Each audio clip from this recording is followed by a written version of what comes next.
Live? Hi everybody, it's William Willner again, running for City Council, Place 2. And I wanted to talk in this video about a post that I saw on Facebook the other day. Now, I've only just started using Facebook. I've never used it in all of my 50 years until running for council. And so I'm a bit new to it, but I happened across this post that said, where somebody was talking to all of their neighbors about, hey, listen, don't sell to the developers. Hold strong, be firm, let's keep this place, small as a community, etc. And I can understand why somebody would feel that way. There's a lot of genuine fear out there about property values going through the roof and taxes going up and people having to make hard financial decisions as a result. But I'm also here to tell you that I've seen this before, and that doesn't work.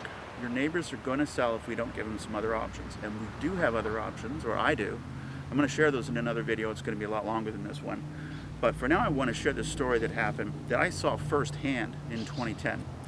In 2009, I got wiped out by a crooked venture capital group that was negotiating to buy 30% of the equity in my tech company in Canada. I had built it from an idea to a value of about $7.5 million in 3.5 years.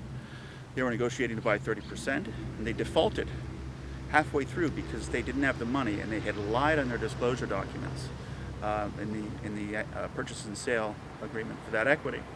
The long and short of it is that I had a perfectly profitable, successful company, but the bank pulled my lines of credit because I was suddenly $250,000 a month short without those payments coming in.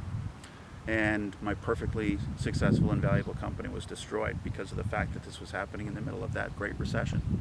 So I lost $4.5 million in about 8 months. My reputation, my friends didn't want to talk to me, and I didn't have enough money literally to be indoors, which is why I ended up going to Costa Rica, simply so that I could go someplace warm and draw on some of my old skills of fishing or hunting or whatever, so literally so I could feed myself. And I stepped off the plane in Costa Rica. No Spanish, no friends, no contacts, less than $1,000. And I ended up living at the end of this dirt road, like at literally no further to go other than on horseback into the jungle. And it was at the top of this ridge line with a series of switchbacks and so on.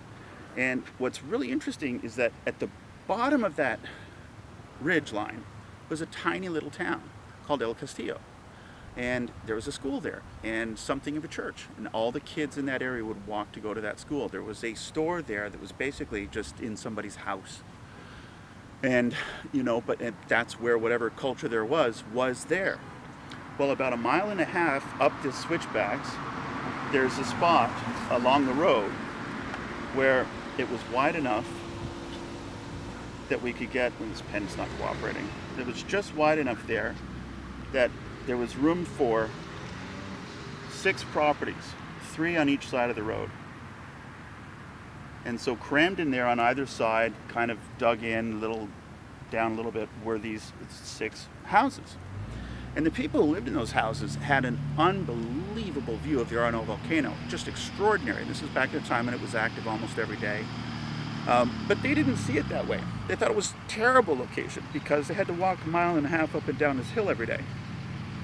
And so they're thinking that this is awful, our lives suck, we're out in the middle of nowhere, this is stupid. And so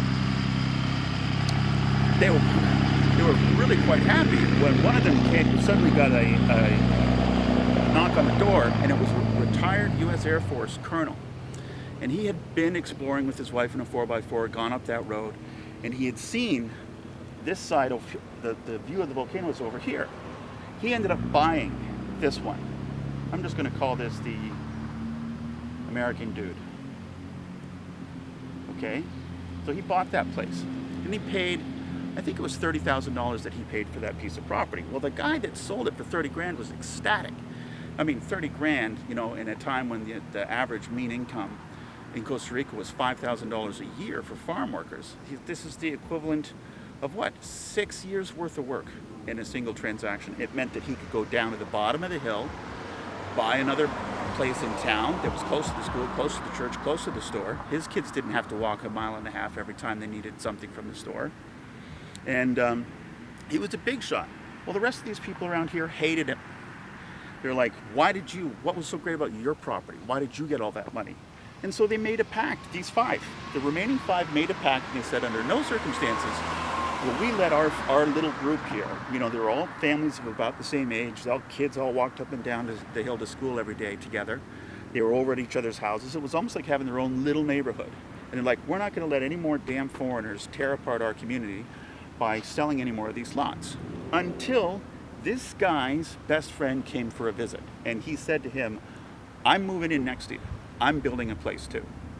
And so he went around and he asked everybody, do you want to sell? Do you want to sell? And everybody originally said no. Until he said, listen, I'm willing to spend up to 60 grand.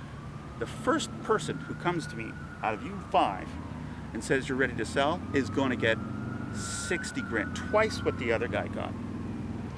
This guy sold that night.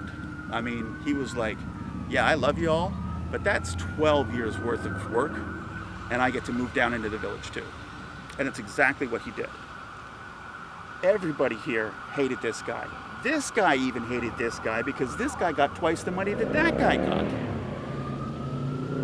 My point is, you can't depend on your neighbors impoverishing themselves in order to protect yourself financially. Didn't work then, it's never worked. It's why, you know, gentrification is a thing, it's why it keeps happening. There are, however, some really brilliant solutions, really smart, common sense solutions. And in the next video, I'm going to get into those and describe them to you in some more detail. For now, hang on, have hope, and we'll see you next time.